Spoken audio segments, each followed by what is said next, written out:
ನಮಸ್ಕಾರ. ನಿಮ್ಮೆಲ್ಲರಿಗೂ PS education Infotech ಚಾನಲ್ಗೆ ಹಾರ್ದಿಕವಾದಂತಹ ಸ್ವಾಗತ. ಸ್ನೇಹಿತರೆ, ಇವತ್ತಿನ ಈ ಒಂದು ವಿಡಿಯೋದಲ್ಲಿ ನಾವು ಈ ಪೋಸ್ಟ್ ಡ್ರಾಫ್ಟ್ SIR ಪ್ರಕ್ರಿಯೆಯಲ್ಲಿ BLO ಆ್ಯಪ್ನಲ್ಲಿ ಅತ್ಯಂತ ಪ್ರಮುಖವಾಗಿರುವಂತಹ ಒಂದು ಕಾರ್ಯವನ್ನ ನಾವು ಮಾಡಬೇಕಾಗುತ್ತೆ. ಅದು ಯಾವುದು ಅಂತಂದ್ರೆ, ಇವತ್ತು delivery of schedule hearing notice ಅಂದ್ರೆ ಪೋಸ್ಟ್ ಡ್ರಾಫ್ಟ್ನಲ್ಲಿ ಯಾರು ಎನಾಮಲಿ ಆಗಿರುತ್ತೋ, ಲಾಜಿಕಲ್ ಡಿಸ್ಕ್ರಿಪೆನ್ಸಿ ಆಗಿರುತ್ತೋ ಅಥವಾ ನೋ ಮ್ಯಾಪಿಂಗ್ ಕೇಸ್ ಆಗಿರುತ್ತೋ ಅಂಥವರಿಗೆ ಏನಾಗುತ್ತೆ ಅಂದ್ರೆ ನೋಟಿಸ್ ಜನರೇಟ್ ಆಗಿರುತ್ತೆ.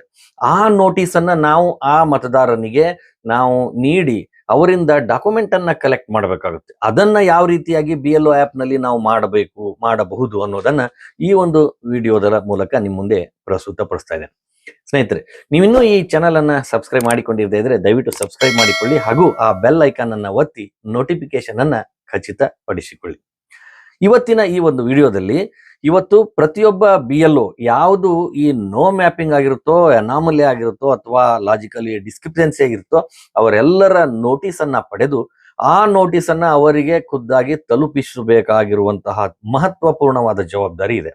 ಇದರಿಂದ ಅವ್ರು ಏನ್ ಮಾಡ್ಬೋದು ಅಂದ್ರೆ ಅವರ ಮಾಹಿತಿಯನ್ನ ನಾವು ಕಲೆಕ್ಟ್ ಮಾಡಿ ಅವರನ್ನ ಮತದಾರರನ್ನಾಗಿ ಮತ್ತೆ ಆ ಪಟ್ಟಿಯಲ್ಲಿ ಕಂಟಿನ್ಯೂ ಮಾಡ್ಲಿಕ್ಕೆ ಅನುಕೂಲ ಆಗುತ್ತೆ. ಆದ್ರೆ ಅದು ಯಾವ ರೀತಿಯಾಗಿ BLO ಆ್ಯಪ್ ನಲ್ಲಿ ಮಾಡಬೇಕು, ಏನ್ ಮಾಡಬೇಕು ಅನ್ನೋದನ್ನ ನಿಮ್ಮ ಮುಂದೆ ಪ್ರಸ್ತುತ ಪಡಿಸ್ತಾ ಇದ್ದೇನೆ. Delivery of schedule hearing notice ಅಂತ ಬರುತ್ತೆ.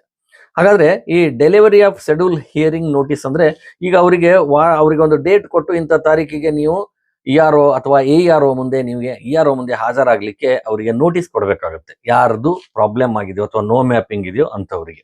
ಹಾಗಾದ್ರೆ ಅದನ್ನ ಯಾವ ರೀತಿ ಕೊಡಬೇಕು, ಇದರಲ್ಲಿ ಮತ್ತೆ ಅಪ್ಲೋಡ್ ಯಾವ ರೀತಿ ಮಾಡಬೇಕು BLO ಆ್ಯಪ್ ನಲ್ಲಿ ಅಂತ ನೋಡೋಣ. ಮೊದಲನೇದಾಗಿ ಇಂಪಾರ್ಟೆಂಟ್ ಏನು ಅಂತಂದ್ರೆ, ಪ್ರತಿಯೊಬ್ಬ ಈ ರೀತಿಯ ಅಂದ್ರೆ ಈ ಡಿಸ್ಕ್ರಿಪ್ಷನ್ಸಿಯಲ್ಲಿರುವಂತಹ, ಅನಾಮಲಿಯಲ್ಲಿರುವಂತಹ ಅಥವಾ ಈ ನೋ ಮ್ಯಾಪಿಂಗ್ ಕ್ಯಾಟಗರಿಯಲ್ಲಿ ಬರುವ ಪ್ರತಿಯೊಬ್ಬ ಮತದಾರನಿಗೂ ಕೂಡ ನೋಟಿಸ್ ಇಶ್ಯೂ ಮಾಡೋದು ಅತಿ ಅವಶ್ಯಕವಾಗಿದೆ. ಆ ನೋಟಿಸ್ ಅನ್ನ BLO ಸ್ವತಃ ತೆಗೆದುಕೊಂಡು ಹೋಗಿ ನೋಟಿಸ್ ಅನ್ನ ಕೊಡಬೇಕಾಗಿರುವಂಥದ್ದು. ಅದನ್ನು ಯಾವ ರೀತಿಯಾಗಿ ಮಾಡಬೇಕು ಅನ್ನೋದಕ್ಕೆ ಇಲ್ಲಿ ಒಂದು ನಿಮಗೆ ಮಾಡೆಲ್ ಆಗಿ ನಾನು ತೋರಿಸ್ತಾ ಇದ್ದೇನೆ. ಅಪ್ಟೆನ್ ಸಿಗ್ನೇಚರ್, ನೀವು ನೋಟಿಸ್ ಕೊಟ್ಟ ತಕ್ಷಣ ಅವರಿಗೆ ಅವರಿಂದ ನೋಟಿಸ್ ಪಡೆದುಕೊಂಡಿದ್ದೇನೆ ಎನ್ನುವ ರಿಸಿಟ್ ಅನ್ನ ಕೂಡ ಪಡೆದುಕೊಳ್ಬೇಕಾಗುತ್ತೆ. Ask elector or recipient to sign the receipt ಅಂದ್ರೆ ಅವರಿಗೆ ನೋಟಿಸ್ ಕೊಟ್ಟ ತಕ್ಷಣ ನನಗೆ ನೋಟಿಸ್ ತಲುಪಿದೆ ಅನ್ನುವಂತ ರೀತಿಯಿಂದ ಒಂದು ರಿಸಿಪ್ಟ್ ಮೇಲೆ ಅವರು ಸೈನ್ ಮಾಡಿ ಕೊಡಬೇಕು. ಅದನ್ನ BLO ಏನ್ ಮಾಡ್ಬೇಕಾಗುತ್ತೆ ಅಂದ್ರೆ ಕಡ್ಡಾಯವಾಗಿ ಪಡೆದುಕೊಳ್ಳಬೇಕು.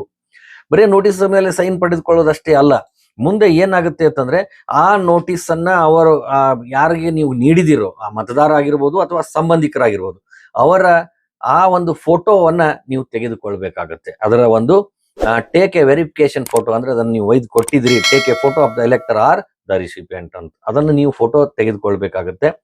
ಆ ಫೋಟೋ ತೆಗೆದುಕೊಂಡ ನಂತರ ಅವರಿಗೆ ಏನ್ ಮಾಡ್ಬೇಕು ಅಂದ್ರೆ ಅವ್ರಿಗೆ ಯಾವ್ದು ಡಿಸ್ಕ್ರಿಪ್ಷನ್ಸಿ ಬಂದಿದೆಯೋ ಅಥವಾ ನೋ ಮ್ಯಾಪಿಂಗ್ ಇದೆಯೋ ಆ ಡಾಕ್ಯುಮೆಂಟ್ ಅನ್ನ ಅವರಿಂದ ಕಲೆಕ್ಟ್ ಮಾಡಬೇಕು. ಅದು ಅವ್ರದ್ದು ಸಿಂಗಲ್ ಆಗಿದ್ರೆ ಒಂದು ಅಥವಾ ಇಬ್ಬರದು, ಅವ್ರು 87 ಆಫ್ಟರ್ ಇದ್ರೆ 2, ಹೀಗೆ ಏನು ಅವರಿಗೆ ಸಂಬಂಧಪಟ್ಟಂತಹ ದಾಖಲೆಗಳಿವೆಯೋ ಆ ದಾಖಲೆಗಳನ್ನ ಕಲೆಕ್ಟ್ ಮಾಡ್ಕೊಂಡು ಬರಬೇಕಾಗುತ್ತೆ. Collect documents as required anomaly or no mapping cases. ಇದು ಇಂಪಾರ್ಟೆಂಟ್ ಆಗಿ ಮೊದಲನೇದಾಗಿ ಅವರಿಗೆ ನೀಡಿ ಅವರಿಂದ ಡಾಕ್ಯುಮೆಂಟ್ ಕಲೆಕ್ಟ್ ಮಾಡಿಕೊಂಡು ಬರುವಂತದ್ದು BLOನ ಅತ್ಯಂತ ಪ್ರಮುಖ ಕರ್ತವ್ಯವಾಗಿದೆ.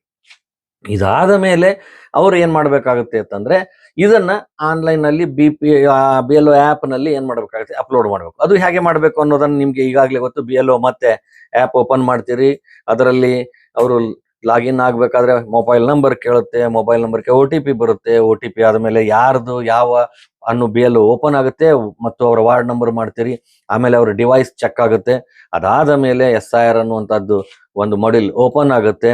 ಇದರಲ್ಲಿ ಏನ್ ಬರುತ್ತೆ, ಮತ್ತೆ ಅದು ಲ್ಯಾಂಗ್ವೇಜ್ ಕೇಳುತ್ತೆ. ಲ್ಯಾಂಗ್ವೇಜ್ ಆದ್ಮೇಲೆ ಈ ರೀತಿಯಾದಂತ ಬರುತ್ತೆ. ಇಲ್ಲಿ ನಾವು ಈಗ ಏನು ಪ್ರಕ್ರಿಯೆ ಪಡೆದುಕೊಂಡು ಬಂದಿವೋ, ನೋಟಿಸ್ ಇಶ್ಯೂ ಮಾಡ್ಕೊಂಡ್ ಬಂದು ಫೋಟೋ ತಕೊಂಡ್ ಬಂದಿವೋ, ಆ ರಿಸಿಪ್ಟ್ ತೆಗೆದುಕೊಂಡು ಬಂದಿದೀವೋ ಅದನ್ನ ಎಲ್ಲಿ ನಾವು ಅಪ್ಲೋಡ್ ಮಾಡಬೇಕು ಅಂತಂದ್ರೆ ಇಲ್ಲಿ ನೀವು ನೋಡಬಹುದು, delivery of schedule hearing notice ಅನ್ನುವಂತಹ ಈ ಒಂದು ಮಾಡ್ಯೂಲ್ ನಲ್ಲಿ ನೀವು ಅದನ್ನ ಅಪ್ಲೋಡ್ ಮಾಡಬೇಕಾಗುತ್ತೆ.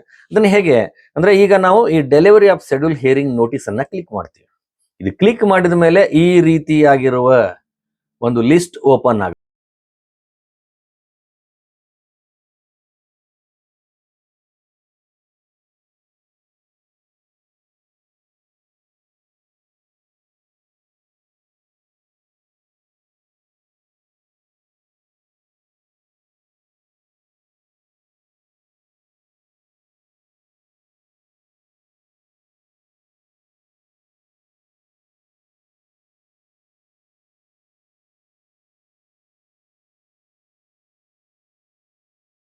ಅದನ್ನ ಸ್ಕ್ಯಾನ್ ಮಾಡಿ ಅದನ್ನ ಎಲ್ಲಿ ಅಪ್ಲೋಡ್ ಮಾಡಬೇಕು ಅಂದ್ರೆ ಆ ವ್ಯಕ್ತಿಗೆ ನಾನು ರಿಸಿಪ್ಟ್ ಕೊಟ್ಟಿರುವೆ ಅಥವಾ ನೋಟಿಸ್ ಕೊಟ್ಟಿರುವೆ ಮತ್ತು ಅವರು ನಮಗೆ ರಿಸಿಪ್ಟ್ ಕೊಟ್ಟಿದ್ದಾರೆ ಅಂತ ಇಲ್ಲಿ ನೀವು ಏನ್ ಮಾಡ್ತೀರಾ, ಅಪ್ಲೋಡ್ ಮಾಡ್ತೀರಾ. ಇಲ್ಲಿ ಅಪ್ಲೋಡ್ ರಿಸಿಪ್ಟ್ ಆದ್ಮೇಲೆ ಆ ರಿಸಿಪ್ಟ್ ನಲ್ಲಿ ನೀವು ಫೈಲ್ ಮಾಡಿ ಸ್ಕ್ಯಾನ್ ಮಾಡಿರ್ತಿರಲ್ಲ ಅದನ್ನ ಮಾಡ್ತೀರಿ. ಯಾರು ತೆಗೆದುಕೊಂಡ್ರು ಅನ್ನೋದು ಬೇಕಲ್ಲ ನೋಟಿಸ್. ಏನ್ ಸ್ವಂತ ಮತದಾರನೇ ಇದ್ದು ಅಥವಾ ಅವನ ಪೇರೆಂಟ್ಸ್ ಇದ್ರು, ತಂದೆ ತಾಯಿ, ಕಜಿನ್, ಅಂಕಲ್, ಆಂಟಿ ಯಾರಿದ್ರು ಕೂಡ ಅವ್ರು ಯಾರು ಅನ್ನೋದನ್ನ ನಾವು ಇಲ್ಲಿ ಹಾಕಿ ಅವರ ರಿಸಿಪ್ಟ್ ಅನ್ನ ನಾವು ಇಲ್ಲಿ ಫೋಟೋವನ್ನ ತಗೊಂಡು ಬಂದಿರ್ತೀವಿ. ಅಲ್ಲಿ ಏನ್ ಮಾಡ್ಬೇಕು ಅಂದ್ರೆ ಅವರು ಯಾರು ಅನ್ನೋದನ್ನ ಇಲ್ಲಿ ಸಿಲೆಕ್ಟ್ ಮಾಡ್ಕೊಂಡು ಸಿಲೆಕ್ಟ್ ರಿಲೇಟಿವ್ ಟೈಪ್ ಅಂತ ಇದೆ. ಇದ್ರ ಮೇಲೆ ನಾವು ಕ್ಲಿಕ್ ಮಾಡಿದಾಗ ಇಲ್ಲಿ ಏನಾಗುತ್ತೆ ಅಂದ್ರೆ ಈ ರೀತಿ ಸೆಲ್ಫ್ ಅಂತ ಬರುತ್ತೆ, husband, wife, brother, sister, son, daughter, mother, father, grandmother, grandfather, uncle, aunt. Elector refuse to accept notice. ಕೆಲವೊಂದು ಬಾರಿ ನಾನು ನೋಟಿಸ್ ತಗೊಳ್ಳಲ್ಲ ಅಂತ ಅಂದಿರಲೂಬಹುದು. ಹಾಗೇನಾಗಿದ್ರು ಇದ್ರೆ ಇದನ್ನ ಸಿಲೆಕ್ಟ್ ಮಾಡಬೇಕು. ಇಲ್ಲ ಅಂದ್ರೆ ಅವ್ರು ಯಾರು ತಗೊಂಡಿದ್ದಾರೆ ಅಂತ ಅವರನ್ನ ಸಿಲೆಕ್ಟ್ ಮಾಡಿ ಆಮೇಲೆ ಆ ರಿಸಿಪ್ಟ್ ಅನ್ನ ಇಲ್ಲಿ ನಾವು ಏನ್ ಮಾಡ್ಬೇಕಾಗುತ್ತೆ, ಅಪ್ಲೋಡ್ ಮಾಡ್ತೀವಿ. ಅಪ್ಲೋಡ್ ಮಾಡಿರ್ತೀವಿ ಇಲ್ಲಿ ಮೇಲೆ ರಿಸಿಪ್ಟ್. ಇಲ್ಲಿ ಏನ್ ಮಾಡ್ತೀವಿ ಅಂದ್ರೆ ಆ ಫೋಟೋ ಯಾರು ತಗೊಂಡಿರ್ತಾರೆ ಅನ್ನೋದನ್ನ ಫೋಟೋ ಹಾಕಿರ್ತೀವಿ, ಫೋಟೋ ತೆಗೆದಿರ್ತೀವಲ್ಲ ಆ ಫೋಟೋವನ್ನ ಇಲ್ಲಿ ನಾವು ಏನ್ ಮಾಡ್ಬೇಕಾಗುತ್ತೆ, ಕ್ಲಿಕ್ ಮಾಡಬೇಕಾಗುತ್ತೆ ಅಥವಾ ಅದನ್ನ ಇಲ್ಲಿ ಅಪ್ಲೋಡ್ ಮಾಡಬೇಕಾಗುತ್ತೆ. ಅವ್ರು ಡೈರೆಕ್ಟ್ ಆಗಿ ನೀವು ಕ್ಲಿಕ್ ಮಾಡಿ ತಗೋಬಹುದು ಅಥವಾ ಫೋಟೋನ ಅಪ್ಲೋಡ್ ಮಾಡಬಹುದು. ಈ ರೀತಿ ಅಪ್ಲೋಡ್ ಮಾಡಿದ ಮೇಲೆ ಏನ್ ಮಾಡ್ಬೇಕು, ಇಲ್ಲಿ ಫೋಟೋ ಅಪ್ಲೋಡ್ ಮಾಡ್ತೀರಾ. ಫೋಟೋ ಅಪ್ಲೋಡ್ ಮಾಡಿದ ಮೇಲೆ ಈ ರಿಸಿಪ್ಟ್ ಅನ್ನ ಆ ಒಂದು ನೋಟಿಸ್ ಇಶ್ಯೂ ಆಗಿರುವಂತಹ ಹಿಯರಿಂಗ್ ನೋಟಿಸ್ ಅನ್ನುವಂತಹ ಸಬ್ಮಿಟ್ ಮಾಡ್ತೀರಾ. ಅವಾಗ ಆ ಮತದಾರನಿಗೆ ನೀವು ಕೊಟ್ಟಿರುವಂತಹ ನೋಟಿಸ್ ಇಶ್ಯೂ ಆಯ್ತು ಅನ್ನೋದನ್ನ ನೀವು ಇಲ್ಲಿ ಮಾಡ್ತೀರಾ. ಆಮೇಲೆ ಅವರ ನೋಟಿಸ್ ಅನ್ನ ನೀವು ಅವರಿಗೆ ಕೊಟ್ರಿ ಅಂದ್ರೆ ಅವ್ರು ಅದನ್ನ ಆನ್ಲೈನ್ ನಲ್ಲಿಯೂ ಅವ್ರು ಅಪ್ಲೋಡ್ ಮಾಡಬಹುದು ಡಾಕ್ಯುಮೆಂಟ್ಸ್, ಅಥವಾ ನಿಮಗೆ ಕೊಟ್ಟಿರುವ ಡಾಕ್ಯುಮೆಂಟ್ಸ್ ಅನ್ನ ಮತ್ತೆ ನೀವು ಹಿಯರಿಂಗ್ ಸಂದರ್ಭದಲ್ಲಿ ಅಪ್ಲೋಡ್ ಮಾಡಿ ಅವರನ್ನ ಕ್ಲಿಯರ್ ಮಾಡಬಹುದಾಗಿದೆ. ಸ್ನೇಹಿತರೆ, ಇದಿಷ್ಟು ಯಾವ ರೀತಿ ನೋಟಿಸ್ ಇಶ್ಯೂ ಮಾಡಬೇಕು ಮತ್ತು ಆ ನೋಟಿಸ್ ಇಶ್ಯೂ ಮಾಡಿದ ನಂತರ ಪಡೆದುಕೊಂಡ ರಿಸಿಪ್ಟ್ ಅನ್ನ ಮತ್ತು ಆ ಪಡೆದುಕೊಂಡಂತಹ ಫೋಟೋವನ್ನ ಯಾವ ರೀತಿ ಈ BLO ಆಪ್ ನಲ್ಲಿ ಅಪ್ಲೋಡ್ ಮಾಡಬೇಕು ಅನ್ನೋದನ್ನ ನಿಮ್ಮ ಮುಂದೆ ನಾನು ತಿಳಿಸಿಕೊಟ್ಟೆ ಅಂತ ಅನಿಸ್ತೇನೆ. ಸ್ನೇಹಿತರೆ, ಈ ವಿಡಿಯೋ ನಿಮಗೆ ಇಷ್ಟ ಆದಲ್ಲಿ ದಯವಿಟ್ಟು ಲೈಕ್ ಬಟನ್ ಅನ್ನು ಒತ್ತಿ ಹಾಗೂ ಈ ಚಾನೆಲ್ ಅನ್ನ ಸಬ್ಸ್ಕ್ರೈಬ್ ಮಾಡಿಕೊಳ್ಳಿ. ನಮಸ್ಕಾರ.